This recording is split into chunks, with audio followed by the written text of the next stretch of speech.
What's going on, everybody? Welcome back to the channel. Today, of course, we're going to be talking about President Joe Biden's recent speech that he gave at Independence Hall in Philadelphia, Pennsylvania the other day. Now, obviously, this speech has already been extremely controversial. I watched through the entire speech for myself. I've seen all the reactions of Twitter, all the videos that were made about it, all over social media. There's pretty much been a lot of split reactions on the speech that Biden just gave. For instance, on one side, you have people the ones that support Biden that are saying oh, what he is saying is actually true. This really is the step forward. Let's declare war on MAGA.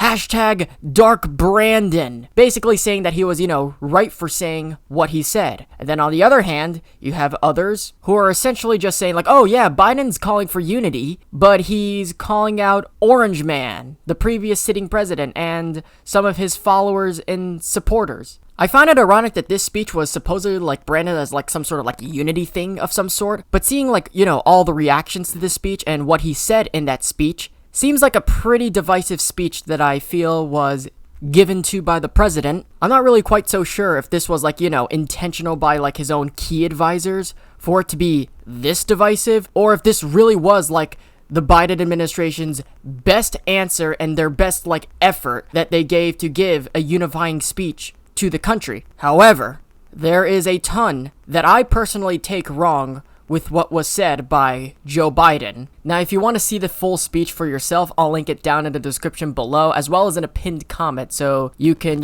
check out the speech for yourself and see what you think. Now, keep in mind, it has been absolutely ratioed. I would assume this is one of the reasons why YouTube decided to remove dislikes, aside from the garbage YouTube rewinds they used to put out. You can actually get plugins for any browser that you're using if you want to bring back the dislike counter. I'll leave one that I use in the description down below if you want to check it out yourself. So yeah, people have disliked this video because of what was said and what he has accomplished in his presidency. But first, we must be honest with each other and with ourselves. Too much of what's happening in our country today is not normal. Donald Trump and the MAGA Republicans represent an extremism that threatens the very foundations of our republic. Now, I want to be very clear up front. Not every Republican, not even the majority of Republicans are MAGA Republicans. Not every Republican embraces their extreme ideology. I know, because I've been able to work with these mainstream Republicans. But there's no question that the Republican Party today is dominated, driven, and intimidated by Donald Trump and the MAGA Republicans. And that is a threat to this country.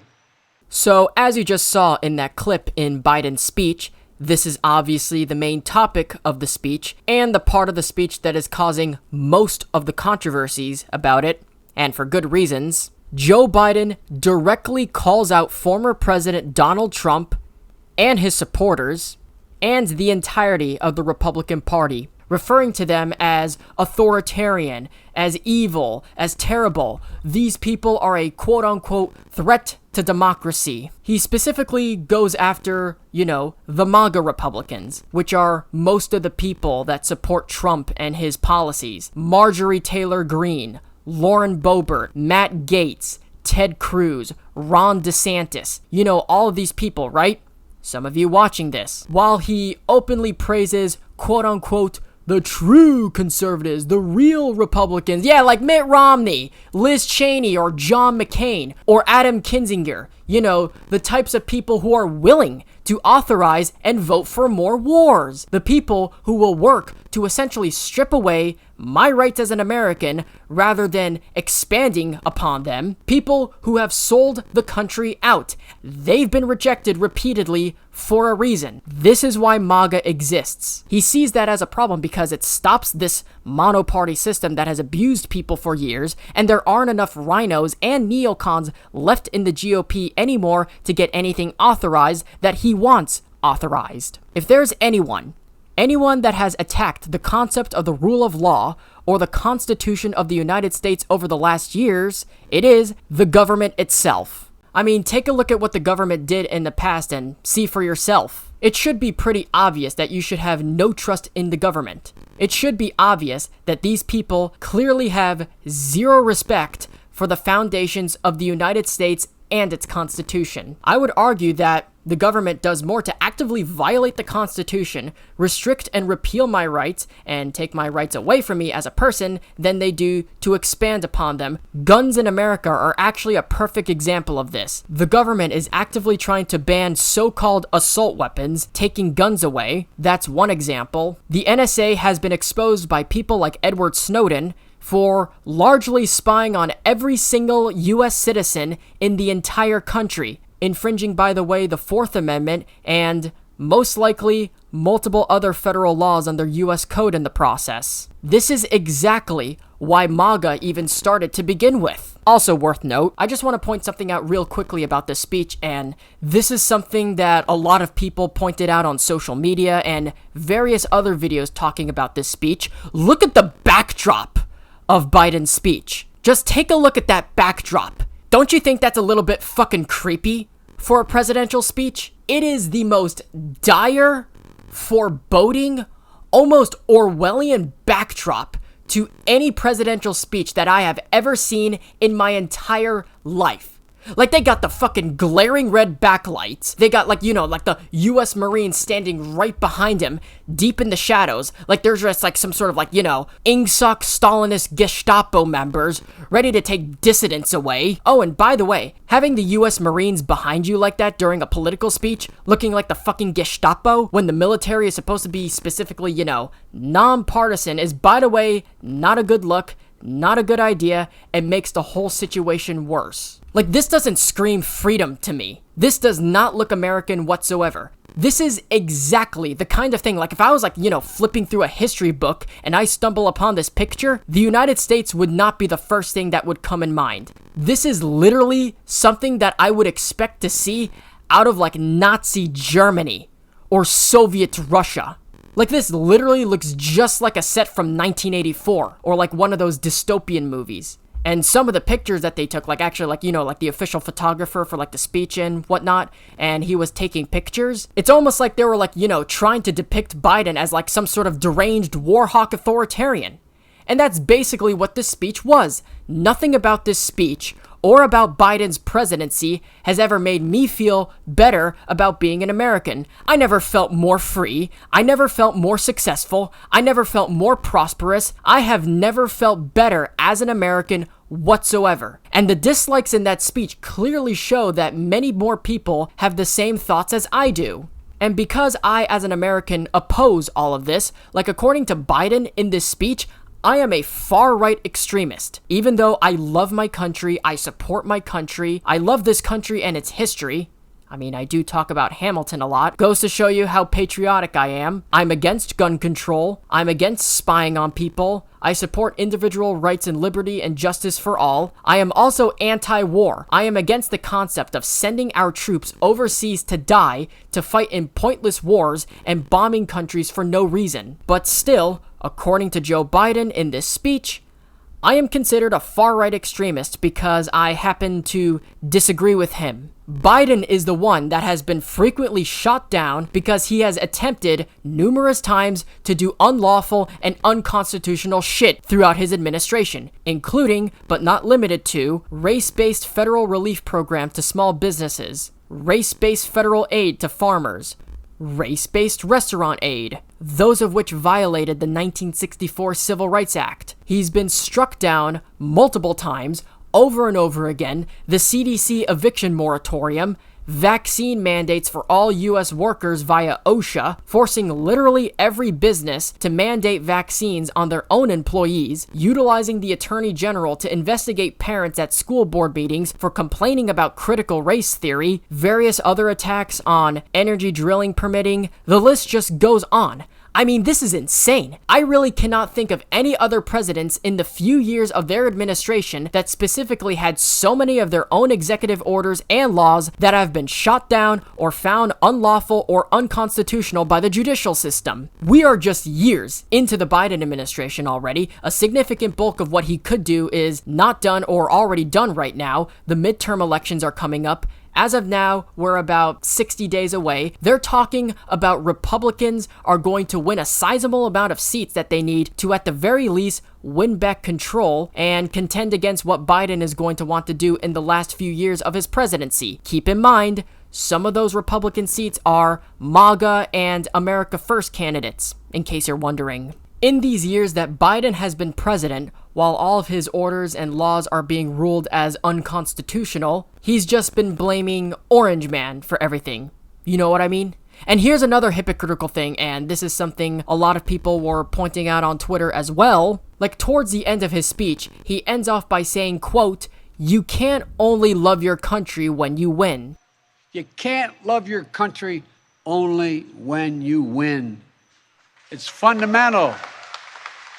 Well then, Joe, if you're saying that in your speech, if you're saying that you can't only love your country when you win, then why the fuck do you always complain every time you lose? Like when Joe Manchin and Kyrsten Sinema both reject ending the filibuster or any other law that you want passed, Biden and the left go on a non-stop tangent about them, rage quitting like a madman. And let's keep this in mind. Biden has had one of the lowest polls, the lowest approval ratings in modern presidential history. So in terms of what the American people think and feel, Joe Biden is not that much, if at all, an upgrade from what we had as president with Donald Trump. As a matter of fact, this is more considered of a downgrade to Donald Trump. I mean, we've already seen the polls. Like one of the first poll of this year, Red Eagle Politics literally made a video right when the year started where he's talking about like some sort of poll in which Trump was leading Biden in the 2024 presidential polls. Last time I checked, I think it was like, I don't know if I remember the number. I think it was like between 35 and 40% of Americans that approve of the job Biden's doing, if I remember correctly. But I'm supposed to think, years after the Trump presidency now, years after the Trump administration, that he's still the problem, that Republicans are still the problem. Orange Man is still bad, as if the Biden administration hasn't been a complete and total fucking calamity up until this point. I mean, I just find it ludicrous. I really do find it fucking ludicrous. Like in his speech, he's literally talking about like, yeah, we're in such threat right now, you know? We're at war for our democracy. Our liberties are under assault by Orange Man and MAGA fascism that is threatening our great nation. What exactly has Biden in his administration done to fix this so-called threat? Biden has been doing nothing but losing nonstop, often because of members of his own party within the Senate, like Manchin, as well as even sometimes every now and again because of socialists in the House itself, like AOC and Ilhan Omar, who keep getting stifled and are kicking up a storm.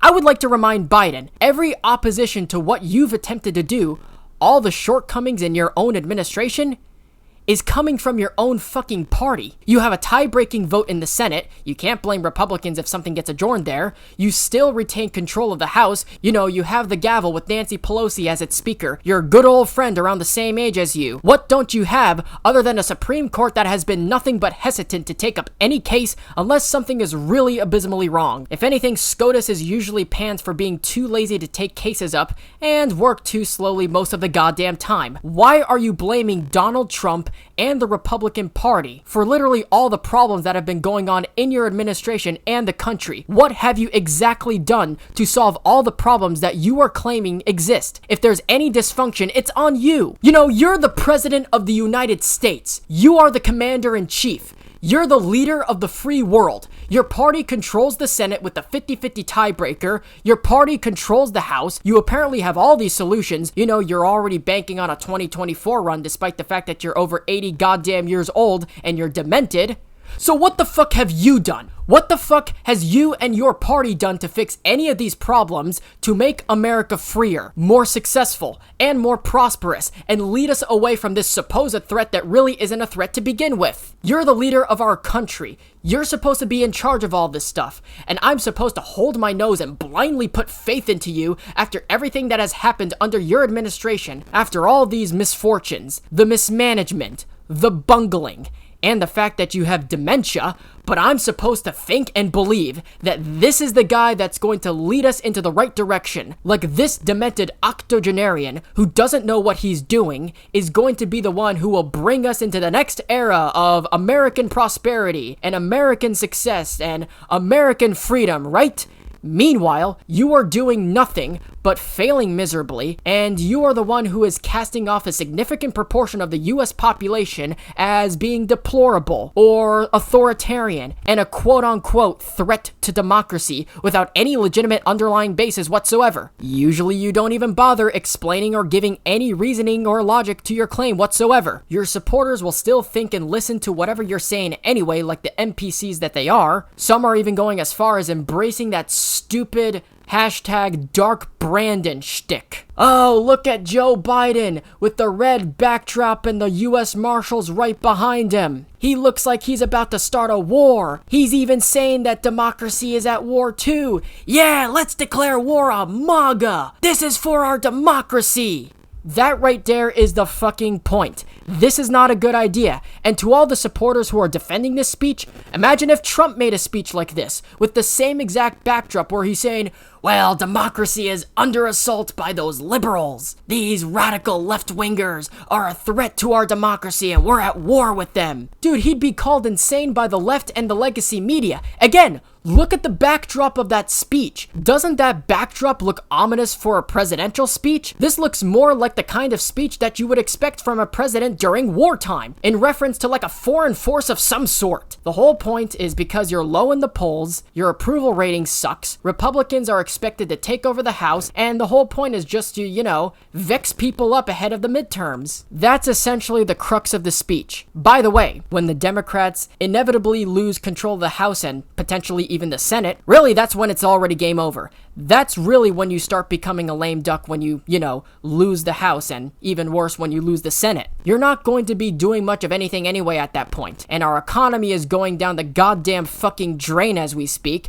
and it's about to get worse. I'm sorry, but for those who think that a blue wave is going to happen this year, you might want to reconsider. Even the election mafia predicts that the Republicans are going to take control back in the House. So, in conclusion, me as an American, me personally as a legal voting American citizen, I am condemning and fully rejecting this speech. And, quite frankly, you should as well. This should be condemned and should be renounced and faulted by literally every American. Like, let's keep it $1.50. If your own idea was, well, the reason why I voted for Biden because I did not like, the divisiveness from MAGA, I did not like the racism from Trump and the Nazism and the fascism that is tearing our country apart and is a threat to our democracy, so I voted for Biden because unity, we need to unite this country and save democracy. I want my life as an American to become more free and more prosperous. Well, what the hell has Joe Biden done to make the American people more free and more prosperous? I'm asking this question legitimately as an American myself. What has Biden done to make Americans more free and more prosperous and lead us away from a supposed threat? That's number one. And number two, does this speech that I just saw really seem to be unifying? Didn't to me, and I had to watch and sit through the whole goddamn thing. There was literally nothing in that speech that made me think unity or made me think freedom or prosperity. Nothing about any of that. And again, I watched the entire speech for myself. There is literally nothing far-right or authoritarian about America First and or MAGA Republicans. The Trump voter next door or the guy across the street with the MAGA flag is not the one who is a threat to our country. The fact is that you lost some SCOTUS cases, you can't get anything passed, you have the lowest approval rating out of any president in modern US history, and now you're just blaming Donald Trump for all your problems. Again, I also find it funny that Trump, MAGA, and Republicans gets mentioned countless times in this speech. The Republicans don't even have any control in Congress as of now, and Trump's not even in office. He hasn't even announced that he's running yet. The buck essentially stops here, bro. What have you done to make this country great? What have you done to fix the problems in our country? What have you done to lead this country into the next era of freedom and prosperity? All you do is just continue to blame the previous guy for all the problems going on in your administration. Your obsession with blaming Donald Trump and the previous guy is basically just to distract from your shitty Jimmy Carter-esque economy. We have an ongoing supply chain crisis and shortages of everything with no clear end in sight, a shipping crisis that literally caused a blockade in the Suez Canal, inflation has been exploding, cost of living is literally spiraling out of control, the housing market just had its first downturn in a very long time, I'm paying more and more for basic necessities every single day, low labor force participation, record unemployment figures, negative job growth, wars and rumors of wars breaking out all over the world, the opprobrious fall of Afghanistan to the Taliban, leaving soldiers behind, 13 of which have died, the dysfunctional and out-of-control southern border resulting in a historic border crisis that is now even causing blue states to nag about it as well. Even DC is also complaining about it too, because Greg Abbott is sending all these people out in buses because there's literally nothing else that he could do with the overflow. But despite all of that, despite all of these problems, I'm supposed to feel like we live in a more free, more prosperous nation than we did even 10 or 15 years ago. How am I supposed to feel happy and more free and more prosperous? You literally just crippled and obliterated a major amount of progress that was made over past administrations 20 to 30 years ago. Not just the Trump administration, by the way. I mean, there are some occasionally good bills that passed even under shitty presidents. We haven't seen one so far from Biden. So far, I haven't seen Biden do anything that benefits me as an American. What has Joe Biden done for this country that makes me feel good for being an American? The only thing he's doing for the country is blaming the previous guy that was in office and the Republican Party for any shortcomings or dysfunction that happens within his administration in an Orwellian-looking speech where he's doing the angry man impersonation thing while he's on the red-lit stage with the Gestapo wannabe Marines right behind him, looking like as if he was some sort of like goddamn Joseph Stalin-looking Soviet-Russian dystopian movie dictator from 1984. Yeah, that's what he's accomplished. But with that being said, thank you guys so much for watching. If you guys enjoyed, be sure to hit that like button down below, and if you're new around here, be sure to subscribe to the channel and ring the little notification bell. Be sure to follow me on all my social medias, links are in the description below. I really got nothing else to say in this outro besides follow me on all my new techs. Links to these other video hosting sites are in the description down below. But as always, like, subscribe, ring notifications, and until then, take care, talk soon, and I'll see you guys in the next one. Peace.